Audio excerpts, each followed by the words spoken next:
بسم اللہ الرحمن الرحیم۔ اللہ کے نام سے شروع جو بڑا مہربان نہایت رحم والا ہے۔ فرمان مصطفیٰ صلی اللہ علیہ وآلہ وسلم۔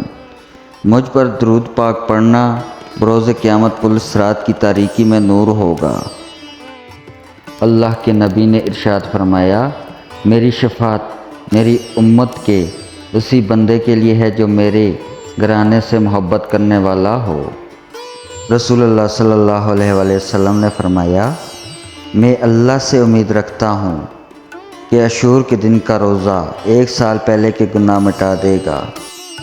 رسول اللہ صلی اللہ علیہ وآلہ وسلم نے فرمایا، جس نے حسن اور حسین رضی اللہ تعالیٰ عنہ سے محبت کی اس نے مجھ سے محبت کی، اور جس نے ان سے دشمنی رکھا اس نے مجھ سے دشمنی رکھا۔ فرمان نبی صلی اللہ علیہ وآلہ وسلم۔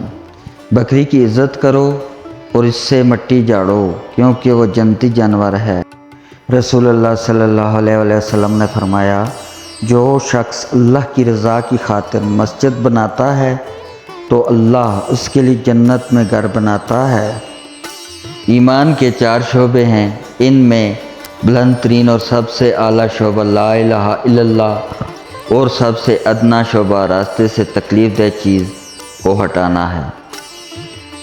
رسول اللہ صلی اللہ علیہ وآلہ وسلم نے فرمایا، آدمی کی بہترین خوراک وہ ہے جو وہ اپنی محنت سے کما کر کھائے۔ جنت میں ایک دروازہ ہے جس کا نام ریان ہے، اس دروازے سے صرف روزے دار ہی داخل ہو سکتے ہیں اور کوئی نہیں۔ رسول اللہ صلی اللہ علیہ وآلہ وسلم نے فرمایا، میری امت کے لوگوں میں اس وقت تک خیر باقی رہے گی جب تک وہ افطار میں جلدی کرتے رہیں گے۔